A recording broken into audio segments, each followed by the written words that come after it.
Okay. Chapter number 8, comparing quantities, and the exercise number 8.3, which is related with the compound interest. compound interest से related है ये, है ना। और क्या करना है हमें इस एक्सरसाइज में, तो जल्दी से एक रिवीजन ले रहे हैं हम इसका। रिवीजन में हम क्या बता रहे हैं कि इसमें हमें क्या इंटरेस्ट दिया गया है। तो इंटरेस्ट हम कहते हैं जो भी हमारा अमाउंट हम कहीं से बोरो करते हैं, तो जो एक्स्ट्रा अमाउंट हमें उसके लिए पे करना होता है किसी टाइम लिमिट में एक सर्टेन रेट पर, तो वो आपका जो एक्स्ट्रा अमाउंट है दैट इज़ द इंटरेस्ट, वो इंटरेस्ट होता है। फिर हमने ये कहा था कि भाई सिंपल इंटरेस्ट आप कैलकुलेट करते हैं, तो सिंपल इंटरेस्ट क्या होता है कि जो भी आपका मेन अमाउंट होता है, जो कि आपका प्रिंसिपल कहा जाता है, उस प्रिंसिपल पर आपको एक्स्ट्रा अमाउंट देना होता है, चाहे वो कितने भी साल के लिए आपने लिया हो, 2 साल के लिए, 3 साल के लिए, तो पर्टिकुलर आपका टाइम ड्यूरेशन और रेट आपके पास रहता है। बट उसके लिए जो इंटरेस्ट है वो बेसिक जो अमाउंट आपका फर्स्ट अमाउंट होता है, जो प्रिंसिपल होता है, उसी पर ही लिया जाता है। ये सिंपल इंटरेस्ट के लिए था।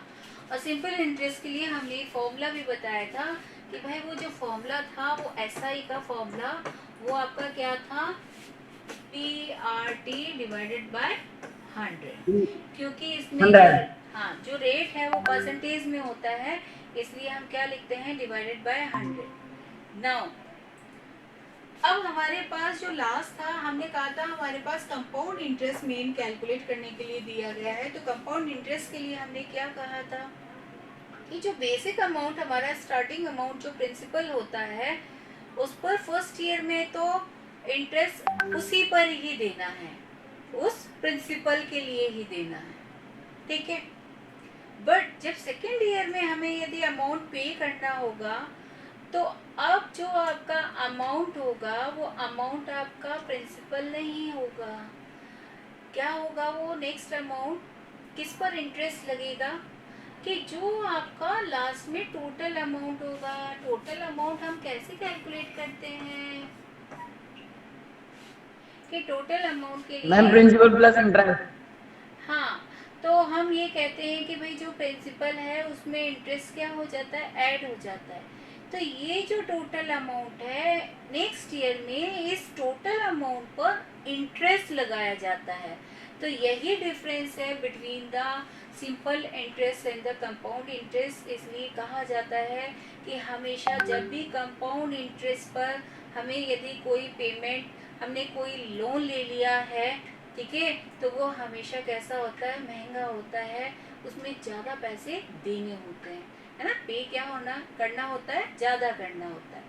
तो अब हम यहाँ पर कंपाउंड इंटरेस्ट से रिलेटेड अपना एक्सरसाइज कर रहे थे 8.3, उसका फर्स्ट सम हमने क्लियर कर लिया था। जो इसका फर्स्ट पार्ट था वो क्लियर कर लिया था। In that we want to calculate here the amount and the compound interest. उसके लिए मैंने आपको फॉर्मूलेस बताए थे कि जो ए होता है उसके लिए, हाँ बेटा,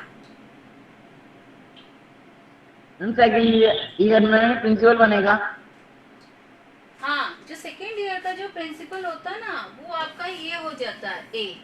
सेकेंड ईयर के लिए जो प्रिंसिपल का वर्क करेगा वो, हाँ ठीक है।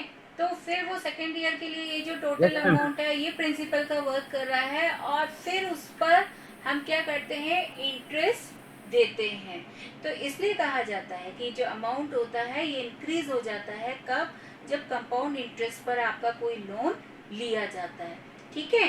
फिर नेक्स्ट ईयर में यदि हमें देना होगा, है ना, तो फिर वापस से क्या होगा, फिर वही आपका जो अमाउंट नेक्स्ट ईयर के लिए, सेकेंड ईयर के लिए जो बनेगा आपका अमाउंट, वो अमाउंट आपका थर्ड ईयर के लिए क्या बन जाएगा, प्रिंसिपल बन जाएगा। इस तरीके से वो बेसिक अमाउंट हो जाएगा उसके इंटरेस्ट के लिए। तो इसका मतलब हर साल आपका इंक्रीज हो गया वो अमाउंट, ठीक है। तो हम यहाँ पर जो सीखना चाहते हैं, आप कैलकुलेशन वर्क अपना सीखना चाहते हैं, इसके लिए जो हम है बेटा, बोलो। हमारे साल प्रिंसिपल चेंज हो जाता है। हाँ, किसमें, केवल कंपाउंड इंटरेस्ट में, कंपाउंड इंटरेस्ट में, ओके। यदि हम पर ईयर की अलग सेपरेट कैलकुलेट करें तो हमेशा आपको नेक्स्ट ईयर में जो भी आपका फर्स्ट ईयर का अमाउंट होगा वो प्रिंसिपल में चेंज हो जाएगा, ठीक है। लेकिन क्योंकि हमारे पास डायरेक्ट फॉर्मूला होता है अमाउंट कैलकुलेट करने का, चाहे वो कितने भी ईयर्स के लिए हो, तो उसके लिए हमने फॉर्मूला सीख लिया था, वो टोटल अमाउंट कैलकुलेट करना सीख लिया था।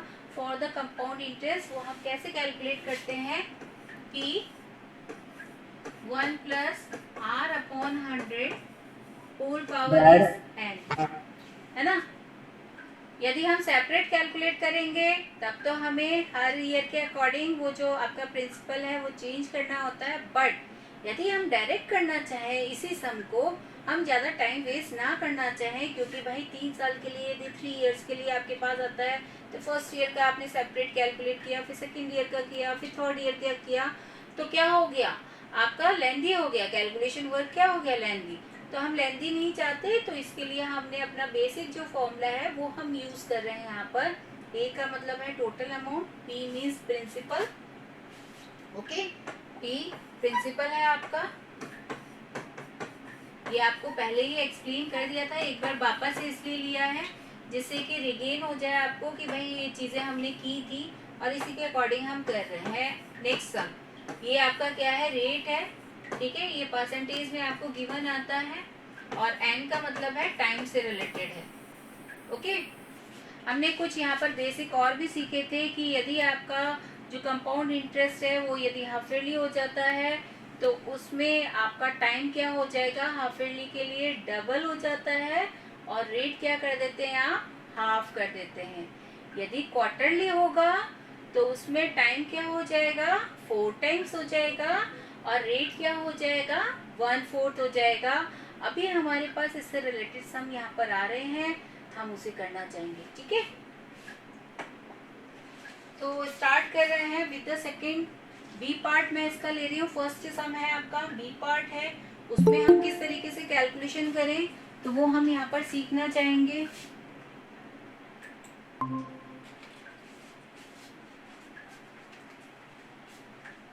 फर्स्ट, गुड मॉर्निंग बेटा, लेट मत हो, है ना। इससे पहले हमने एक बार वापस से रिवीजन लिया ना तो आपका वो मिस हो गया।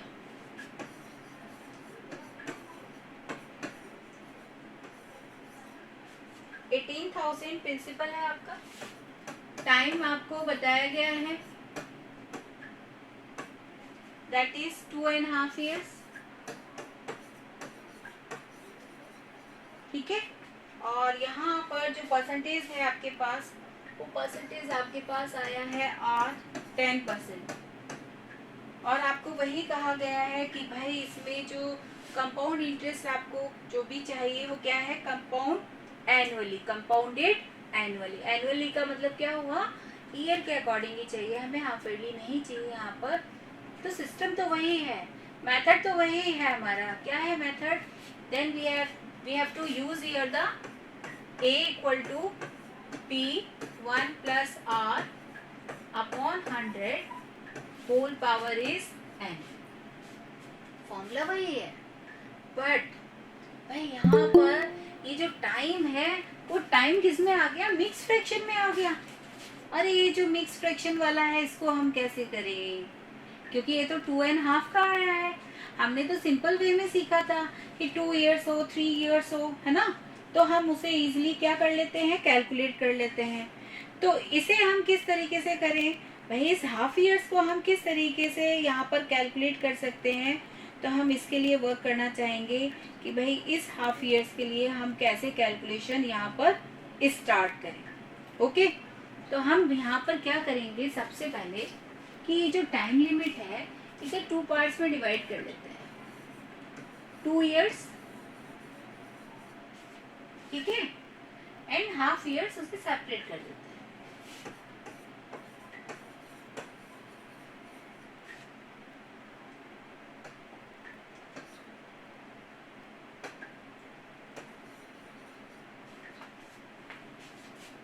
ओके, अब हमने कहा ठीक है, यदि हमारे पास 2 years का टाइम ड्यूरेशन है तो easily we can put your the values, कि हम इसमें इजीली पुट कर सकते हैं उन वैल्यूज को जो कि हमारे पास यहाँ पर सिंबलाइज है, जो कि हमारे फॉर्मूले में यूज किया गया। तो यहाँ पर हमने जो प्रिंसिपल था वो जल्दी से पुट कर दिया 18,000। जो R है आपका 10/100 एंड टाइम ड्यूरेशन हम क्या ले रहे हैं, ओनली द 2। वो फ्रैक्शन फॉर्मेट हमने अभी लीव किया है, उसे अभी हम यूज करेंगे, बट कैसे यूज करेंगे वो अभी देखना है ना। तो पहले हम इसके लिए वर्क कर रहे हैं, किसके लिए, होल आपका जो नंबर आया है जिसमें आपके ईयर्स है, ठीक है, उसे हम यूज कर रहे हैं, फ्रैक्शन पार्ट को यूज नहीं कर रहे।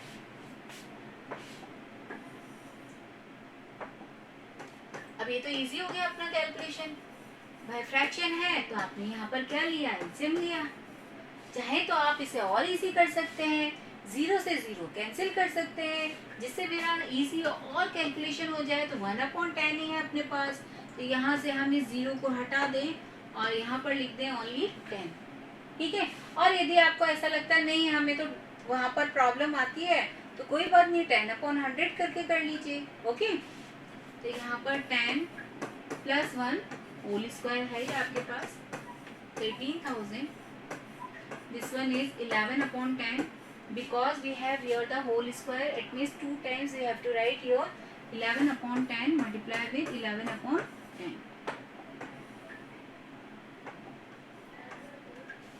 अब क्या करें, कैंसिलेशन ही करना है आपको। जो कैंसिल हो सकता है, जरूरी नहीं है, जबरदस्ती नहीं है मैं कैंसिल ही करना है। 0 0 0 0 2 zeros आपके कैंसिल हो गए।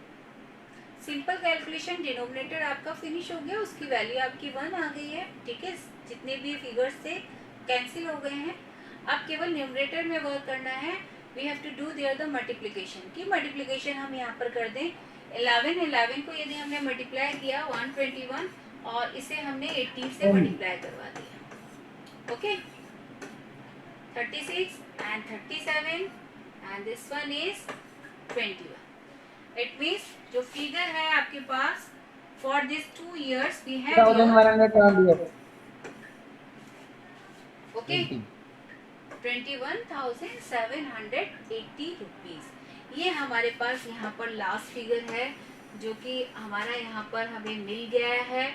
बट ये जो कैलकुलेशन है वो हमें कहाँ से मिला है, कहाँ से मिला है हमें ये, फ्रॉम द 2 years कि 2 years का हमने यहाँ पर कैलकुलेशन किया भाई। तो फिर अब ये हाफ ईयर्स के लिए हम क्या करें भाई, इस हाफ ईयर्स के लिए हम ऐसा क्या करें कि ये हाफ ईयर्स आपका कैलकुलेट हो जाए। तो इसके लिए हम प्रोसेस में क्या लेकर आते हैं, देन वी हैव हियर जो हाफ ईयर्स का वर्क है उसके लिए बता रहे हैं। तो उस हाफ ईयर का हम कैसे कैलकुलेट करें इंटरेस्ट के लिए, तो हमने उसके लिए कहा कि हम यहाँ पर उस एसआई को, उस सिंपल इंटरेस्ट से उस फ्रैक्शन को कैलकुलेट करना चाहेंगे, उस टाइम लिमिट को कैलकुलेट करना चाहेंगे।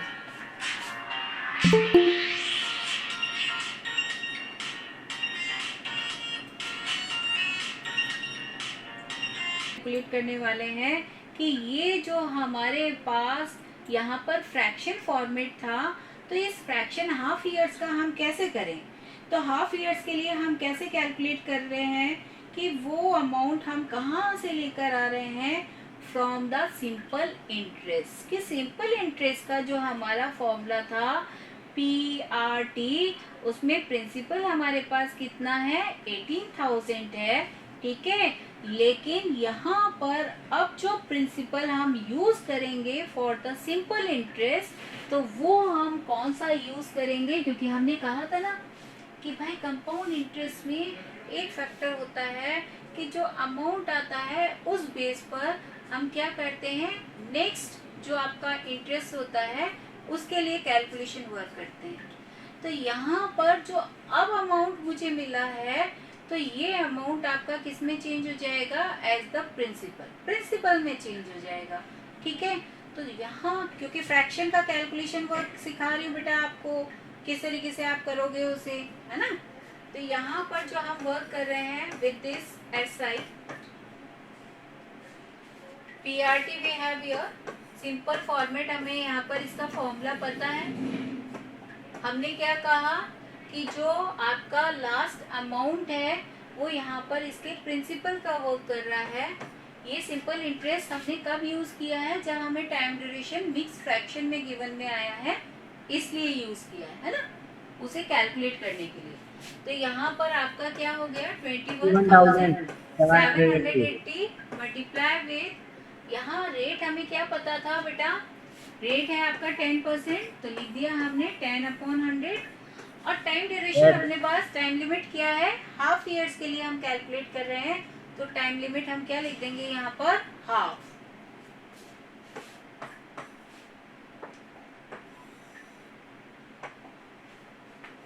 ठीक है, अब आप इसे कैलकुलेट कर सकते हैं, कैलकुलेट कर दीजिए, कैंसिल करवाइए ये 2 1 जा, देखिए ध्यान से देखिए मैं कैसे कैलकुलेट कर रही हूँ। 2 1 जा, this one is lesser than 2, है ना, डिवाइड जब आप कर रहे हैं ये लेसर है तो फर्स्ट लगेगा, पुट द 0, है ना। कई बच्चे यहाँ पर भूल करते हैं, कैलकुलेशन में गड़बड़ करते हैं, अरे ये 0 0 नहीं लगाते और डायरेक्ट क्या लिख देते, 8 लिख देते, 0 आएगा। नाउ 8 जा एंड 9 जा, ठीक है। तो रुपीस क्या आ गया आपके पास, 1089। क्लियर हो गया यहाँ तक कि भाई ये जो हाफ ईयर्स था, है ना, हाफ ईयर्स के लिए हमने किस तरीके से इसका कैलकुलेशन वर्क किया है। अब हमें क्या चाहिए, अब हम देखेंगे भाई हमें इस प्रोसेस में चाहिए क्या। तो हमने कहा कि जो टोटल अमाउंट था, ठीक है, अब वो टोटल अमाउंट हम किस तरीके से इसमें वेरीफाई करें, क्योंकि इंटरेस्ट तो आपके पास दोनों को ऐड कर देते। हाँ, ये तो सिंपल आपका सिंपल इंटरेस्ट आया है, और किसके लिए आया है, 21,780 के लिए आया है। ओके, तो नेक्स्ट कैसे अमाउंट हम कैलकुलेट करें इसका, क्योंकि हमें तो यहाँ पर क्या चाहिए, अमाउंट भी चाहिए, कंपाउंड इंटरेस्ट भी चाहिए। तो फिर हम कंपाउंड इंटरेस्ट में क्या लिखते हैं, लास्ट में हम कंपाउंड इंटरेस्ट में कहते हैं कि जो कंपाउंड इंटरेस्ट होता है that is equal to A minus B, ये लिखते हो। अब हमने कहा जो हमारा ए है वो तो हमारा कितना है, दिस वन 22,869, है ना, और जो पी हमने ऑलरेडी गिवन था वो क्या था, 18,000। तो यहाँ पर जब हमने ये सब्ट्रैक्शन किया तो भाई हमारे पास रिजल्ट आया 9 and this one is 6 and this one is 8, this one is 4, okay, and this one is 0। It means ये अमाउंट हमारे पास आ रहा है। ओके, यहाँ तक भी पता है भाई, हम इस तरीके से करते हैं, सीआई हम कैलकुलेट करते हैं। ओके, अब हमें क्या चाहिए था, हमें तो 2 ही चीजें चाहिए। बाई चांस यदि किसी बच्चे ने इसको किससे कैलकुलेट किया होता, हम कह रहे हैं कोई बच्चा भूल गया कि भाई a माइनस पी तो करते अपन, तो किसी बच्चे ने ये लिख दिया, होता है ना, मेमोरी से आउट हो गया, अरे ये वाला अमाउंट तो हमने ऐड ही नहीं किया, फिर क्या हुआ।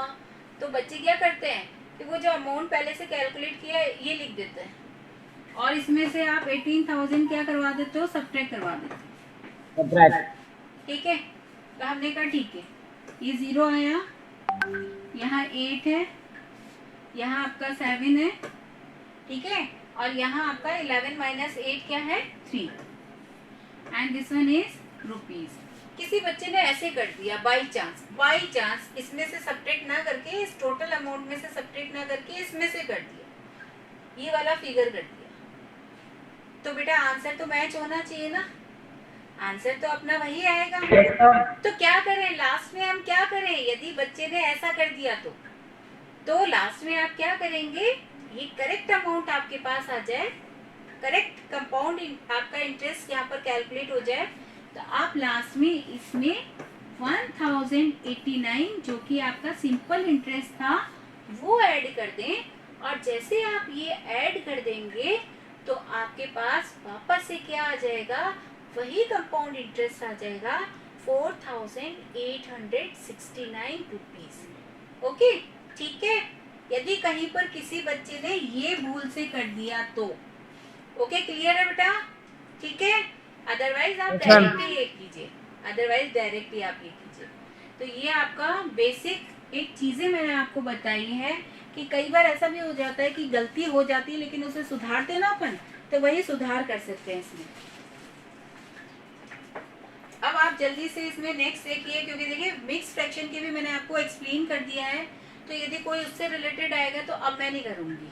अब केवल आपको, क्योंकि मैंने टाइम भी इतना ज्यादा इसलिए कंज्यूम किया, तो अब केवल मुझे आपको एक्सप्लेन करना है भाई इसमें टाइम लिमिट क्या है, इसमें कंपाउंड इंटरेस्ट कैसे करेंगे, इसमें प्रिंसिपल क्या है। तो थर्ड पार्ट देखिए इसका, in this you have there the principal. सुन लो, कर सकते हो आप बच्चे अपने आप से, केवल एक्सप्लेन कर रही हूँ क्या है। प्रिंसिपल आपको गिवन है 62,500, लिख देते हैं आपके लिए।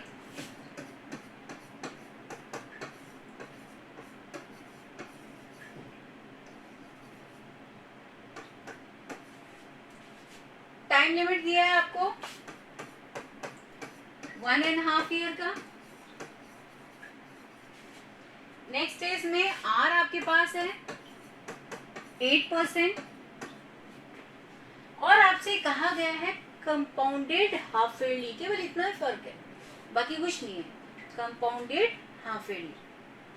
अब कंपाउंडेड हाफ ईयरली यदि उसने कहा है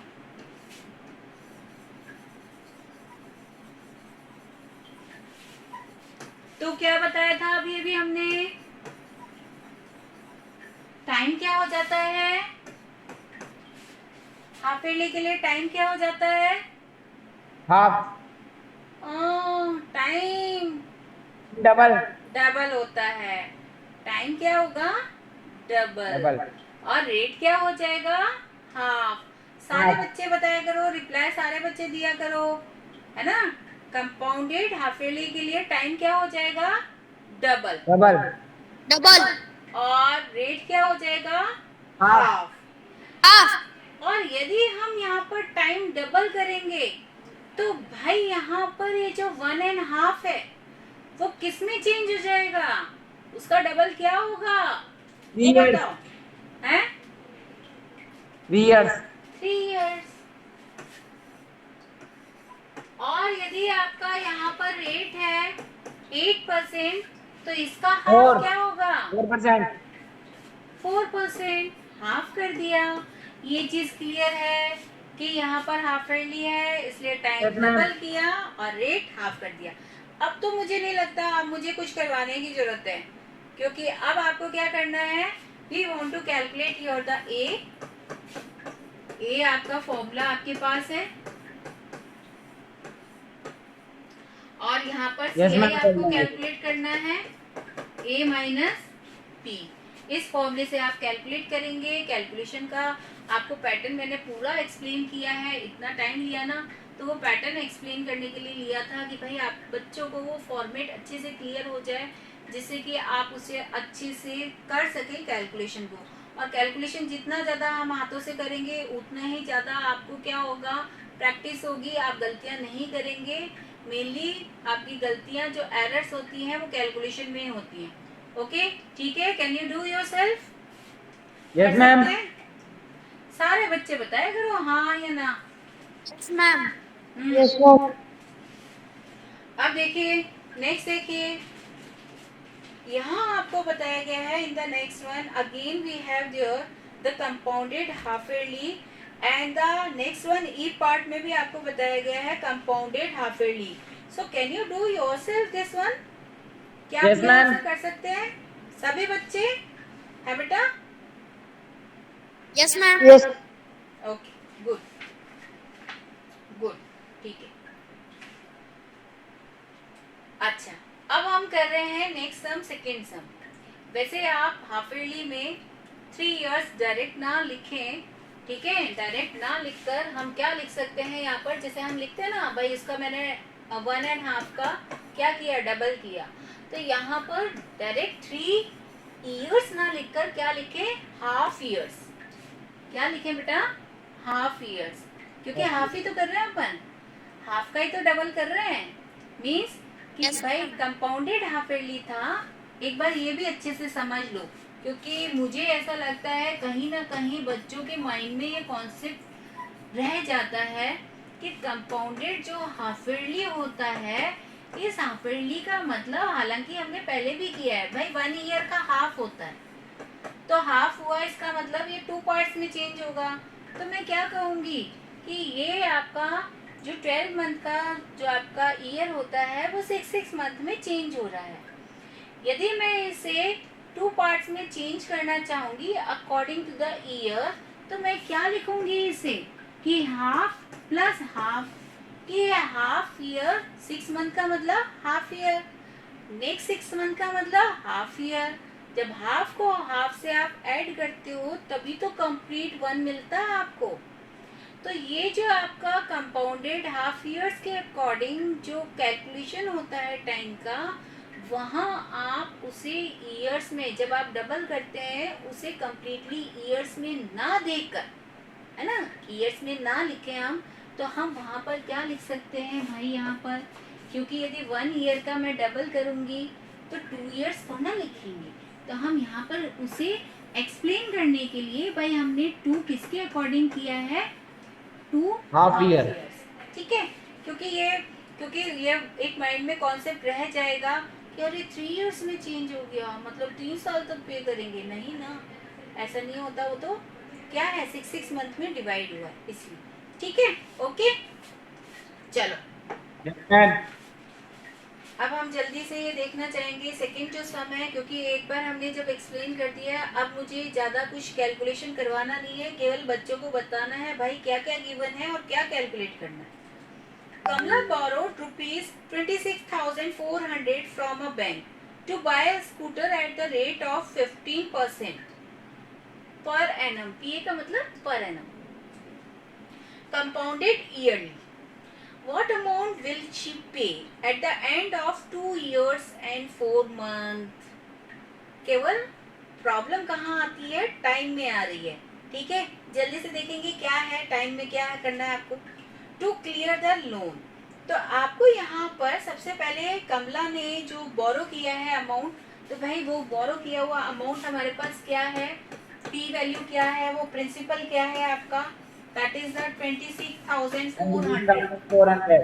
okay, now the next one is जो रेट है वो भी हमें पता है, चलो 15% हमें गिवन है, एनुअली करना है तो कोई चेंजेस भी नहीं है यहाँ पर।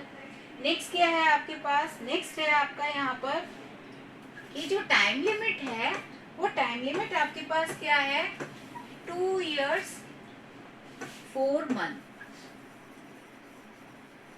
इस टाइम लिमिट को मुझे अरेंज करना है, क्योंकि हम मंथ का वहां पर पावर पुट नहीं करते, जो मंथ है उन्हें भी हमें ईयर में क्या करना होगा, कन्वर्ट करना होगा। तो भाई 2 इयर्स का तो हम सेपरेट कर लेंगे, हमने अभी भी बताया है कि आपका यदि मिक्स फ्रैक्शन में आता है तो आप उसे किस तरीके से कैलकुलेट करते हो। तो 2 इयर्स के साथ तो हमें कोई प्रॉब्लम है ही नहीं।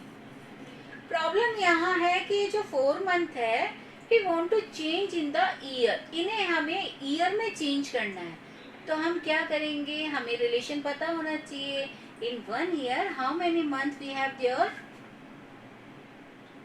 12 months. 12 होता है। तो हमने यहाँ पर देखो 1 year equal to 12 month, 12 months. हमें 4 मंथ को ईयर में कन्वर्ट करना है। तो एक चीज हमने पहले भी सीखी थी, क्या सीखा था, दोबारा से रिवाइज करवा रहे हैं आपको। जब बिगर यूनिट से स्मॉलर यूनिट में हम कन्वर्जन करते हैं तो हमेशा हम क्या करते हैं, वहाँ मल्टीप्लाई करते हैं।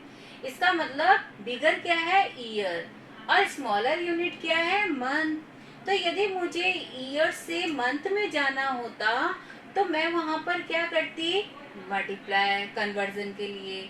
लेकिन यदि स्मॉलर यूनिट से हम बिगर में चेंज होना चाहते हैं, ये मंथ है, इससे हम ईयर में चेंज होना चाहते हैं, तो हमें क्या करना चाहिए, स्मॉलर से बिगर Divide. में डिवाइड करते हैं। स्मॉलर से बिगर में क्या करते हैं बेटा, डिवाइड। ये कॉन्सेप्ट यदि आपके माइंड में है तो आप कभी भी मल्टीप्लाई डिवाइड में यहाँ पर गलती नहीं करेंगे, एरर नहीं होगी। ओके, तो यहाँ पर क्या करें हम, इस 4 को कैसे डिवाइड कर दें, because we have there in the 1 year 12 month, तो यहाँ पर 4 किससे डिवाइड हो जाएगा, 12 months.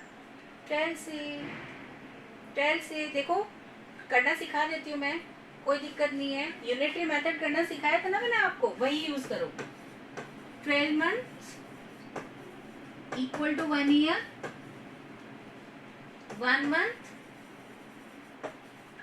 भाई 12 मंथ 1 ईयर की इक्वल है, तो 1 मंथ क्या होगा, लेसर होगा, लेसर वैल्यू होगी इसके लिए। लेसर के लिए हम क्या करते हैं, डिवाइड। फिर क्या करें, कितने मंथ के लिए चाहिए हमें, कितने मंथ के लिए कैलकुलेट 4 करना है, 4 मंथ्स के लिए। तो क्या करें हम, 1 से 4/12. 1 से ये ग्रेटर होगा तो क्या कर दें हम, मल्टीप्लाई विथ 4। 4. इसके लिए थोड़ा सा वर्क करना पड़ेगा बेटा, यूनिटरी मेथड के लिए थोड़ा सा वर्क करना पड़ेगा। हम क्या करते हैं, जो भी गिवन वैल्यू है उसे पहले हम लिखते हैं स्टेटमेंट को, फिर उसका कंपैरिजन 1 से करवाते हैं। जो भी हमें कैलकुलेट करना होता है, जैसे 4 मंथ के लिए कैलकुलेट करना है, फिर उस 1 का कंपैरिजन उस वैल्यू से करवाया जाता है जो कि हमें कैलकुलेट करना होता है। ओके, ठीक है।